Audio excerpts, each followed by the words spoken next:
চাপৰত ইডিৰ নামত ভয়ংকৰ জালিয়াতি ইডিৰ ভয় দেখুৱাই এজন ব্যক্তিৰ পৰা লুটিলে প্ৰায় 1,70,00,000 টকা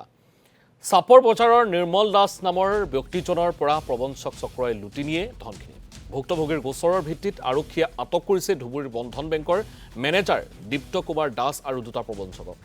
মানি লেণ্ডাৰিং গোচৰৰ ভিত্তিত নিৰ্মল দাসক মহাৰাষ্ট্ৰৰ নাসিক থানাত তেওঁৰ বিৰুদ্ধে গোচৰ ৰুজু হৈ থকা বুলি ফোনযোগে জনাই প্ৰবঞ্চকৰ চক্ৰটোৱে তাৰ পিছতে বেংকত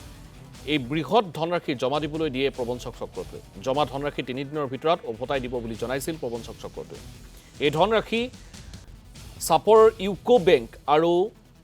এছবিআইৰ একাউণ্টত প্ৰবঞ্চক চক্ৰটোক প্ৰেৰণ কৰিছিল নিৰ্মল দাসে 3 দিন পিছত ধনৰাশি উভতাই নোপোৱাত আৰক্ষীৰ কাষ চাপে নিৰ্মল দাস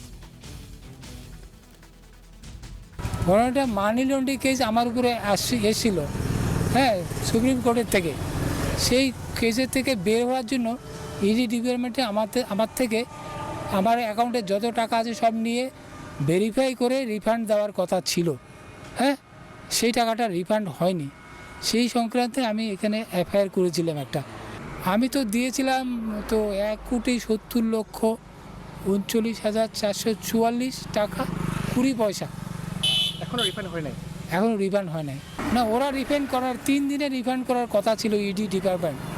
কিন্তু সেই টাকাটা রিফান্ড না হওয়ার জন্যই আমি এখানে এফআইআর দিয়েছি ইডির মানি রিসিপ্ট দিয়েছে তো আমাকে সব